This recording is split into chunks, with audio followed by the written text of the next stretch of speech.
রাব্বুল আলামিন কুরআনুল কারীমের ভিতরে বলেন কুল্লু নাফসিন যায়িকাতুল মউত। আল্লাহ সুবহানাহু ওয়া তাআলা কুরআনুল কারীমের ভিতরে ফরমান যে দুনিয়ার মানুষ তোমরা সেই জায়গায় থাকবা যেভাবেই থাকবা, অর্থাৎ তোমাদের যার ভিতরে প্রাণ আছে, যার ভিতরে আল্লাহ পাক রব্বুল আলামিন রব্বুল ইজ্জত যার ভিতরে রূহ দান করেছে, প্রত্যেকটা প্রাণীকে মৃত্যুবরণ করতে হবে। মৃত্যুর স্বাদ প্রত্যেকটা রূহওয়ালা বস্তুকে মৃত্যুর স্বাদ গ্রহণ করতে হবে। এই মৃত্যুর স্বাদ বড় ভয়ঙ্কর, বড় ভয়ঙ্কর। হাদিসে পাকের ভিতরে পাওয়া যায় যে একজন মানুষের মৃত্যুটা কত কঠিন হতে পারে। বলে আমরা তো কুরবানির সময় যে খাসিটাকে কুরবানি করি, কুরবানি করার পর তাকে আমরা যেরকম ভাবে স্বাভাবিক ভাবে তাদের চামড়াকে তার শরীর থেকে আলাদা করে দিই,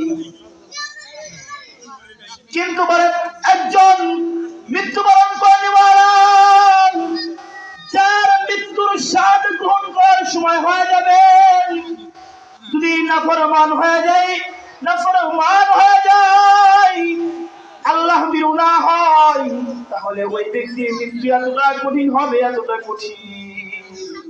বলে একটা চিন্তা একটা খাসিকে উপরের দিকে ঝুলাইয়া, অর্থাৎ পা পিছনে দুইটা পা গাছের সঙ্গে ঝুলাইয়া তাকে জবাই না করে ওই চামড়াটাকে একটা টান দিয়ে গলা পর্যন্ত টেনে আনে, ওই খাসির যতটুকু কষ্ট হবে তার চাইতেও ভয়ঙ্কর কষ্ট একজন ঈমান হারা আল্লাহ বিরু না ওয়ালা, যে আল্লাহ বিরু না, তার জন্য এত কঠিনতম শাস্তির মতো হয়ে যাবে। এমনও কথা শোনা যায়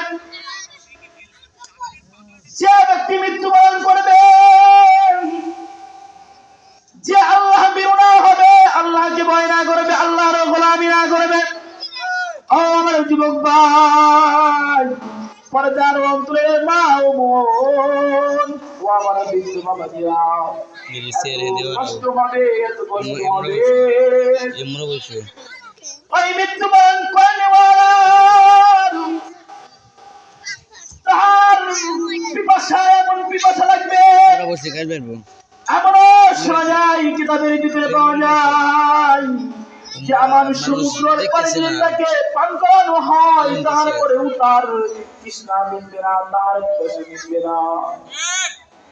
ও আমার যুবক ভাই, মৃত্যু নিয়ে কথা বলার দ্বারা উদ্দেশ্য যে ব্যক্তি মৃত্যুর কথা স্মরণ করবে, তাহার দ্বারা গুনাহ করার কোন চিন্তা ভাবনাই থাকবে না, বরং তাহার চিন্তা এমন থাকবে যে আমি মুন্সি এখানে বয়ান করতেছি, আল্লাহ না এখান থেকে আমার মৃত্যুর স্বাদ ভোগ করার সময় হয়ে যেতে পারে। আজরাইল আলাইহিস সালাম কোন সালাম দিবে না, কোন সালাম দিবে না, বলবে না ও বক্তা তোমাকে আমি 1 ঘন্টা টাইম দিলাম, অথবা 10 মিনিট পরে তোমার চারটাই কবজ করব। বলে না না, আজরাইল আলাইহিস সালামের যখন হুকুম পাওয়া যাবে, কে বক্তা, কে শ্রোতা, কে যুবক, কে মা, কে বাবা, কে দাদা, এটা দেখার মতো থাকবে না। ও ভাই, শরীরের রক্ত টকটক, যুবক রক্ত টকটক টকটক করতে থাকে, গরম থাকার কারণে তোমার মন বসে না, তোমার দ্বারা আল্লাহর কালাম কালামুল্লাহ কোরআন মাজিদ তোমার দ্বারা দিনে একটা পৃষ্ঠা পড়ানোর সৌভাগ্য হয় না। ও যুবক ভাই, যে মালিক আমাকে খাওয়াই দিছে, আমার জীবনটাকে পরিচালনা করতেছে, আমাকে যে মালিক আমার পুরো শরীরটাকে এমন ভাবে সিস্টেম করে দিয়েছে যে বান্দার যেন কোনো রকম সমস্যা না হয়, এত সুন্দর ভাবে আল্লাহ তাআলা, আল্লাহ সুবহানাহু ওয়া তাআলা বান্দাদের জন্য সিস্টেম করে দিয়েছে। ও আমার জীবন ভাই, ও আমার বৃদ্ধ বাবাজিরা, ও আমার মা বোন, আপনাদেরকে কথা বলে যাই, আপন আপন বলে, নিজের সন্তানদেরকে আপন বলে। ও যুবক ভাই, মৃত্যুর কথা তোমার ভিতরে মনে নাই? তোমার কাছে একটা বড় বাইক আছে, একটা হুন্ডা আছে, তুমি যুবক রক্ত টকবক টকবক করতে থাকি। ও যুবক, তোমার ভিতরে জানা নাই তোমার কখন মৃত্যু হবে, কখন তোমার সঙ্গে আজরাইল আলাইহিস সালাম সাক্ষাৎ করবে।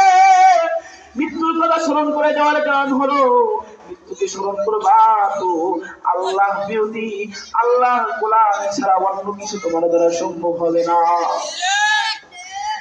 ও আমার ভাই, আমার ভিতরে রক্ত টকবক টকবক, যুবকের রক্ত টকবক গরম। আমি চিন্তা করলাম আমার একটা বাইক আছে, 100-র ভিতরে 100 টান দিয়ে আমি ময়দান ফাঁকা টান দেই।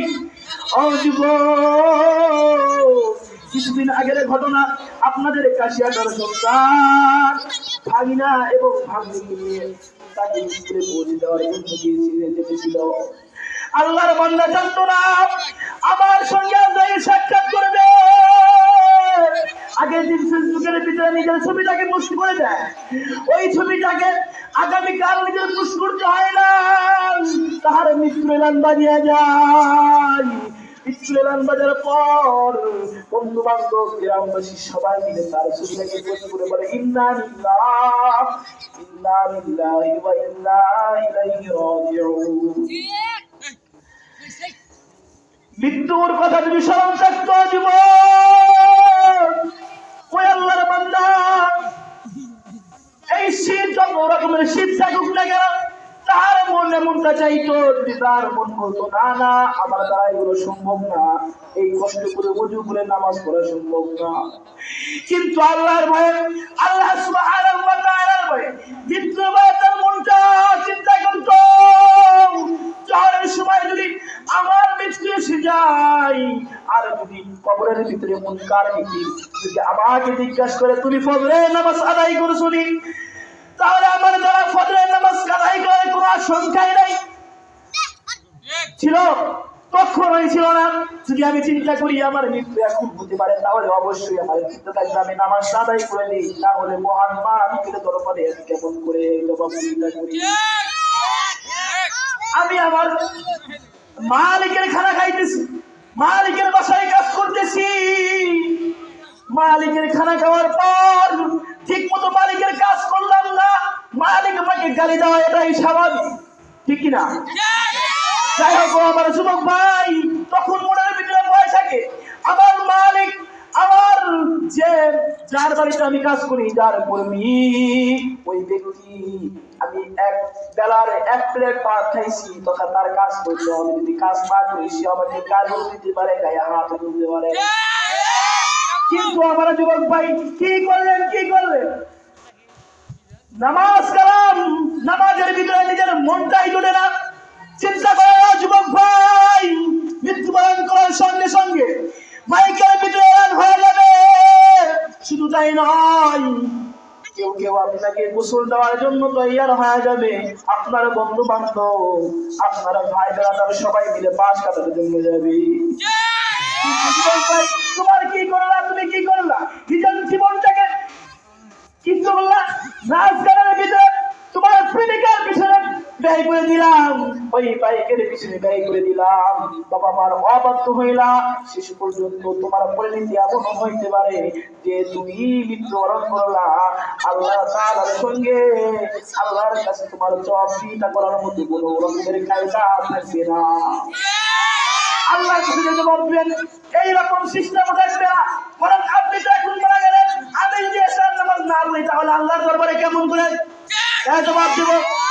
আমি মালিকের না খাইলাম, খাওয়ার পরে যদি মালিকের কাজ না করি আমার ভিতরে ভয় থাকবে, এরকম ভাবে দরকার ওই কাজের ভিতরে মনোযোগ বসে, সেই রকম ভাবে আমাদেরকে আল্লাহ তাআলা আমাদেরকে গোলামি করার জন্য দায়িত্ব দিয়েছে, এগুলো পালন করতে হবে প্রিয় ভাই বোন।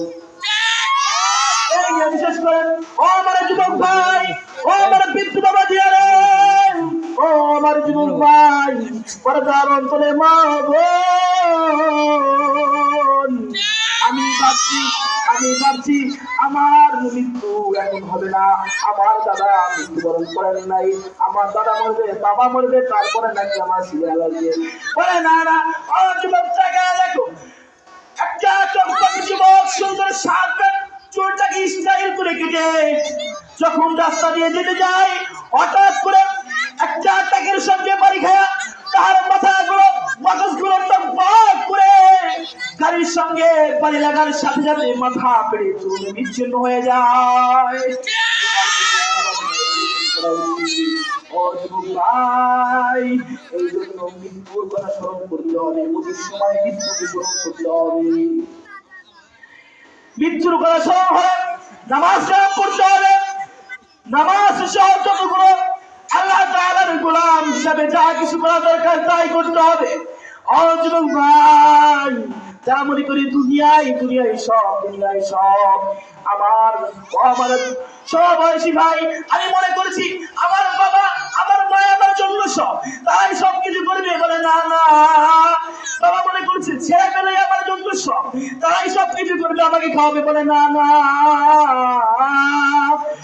আমার মনে করতেছে আমার স্বামী আমাকে সব কিছু করবে। বলে না না,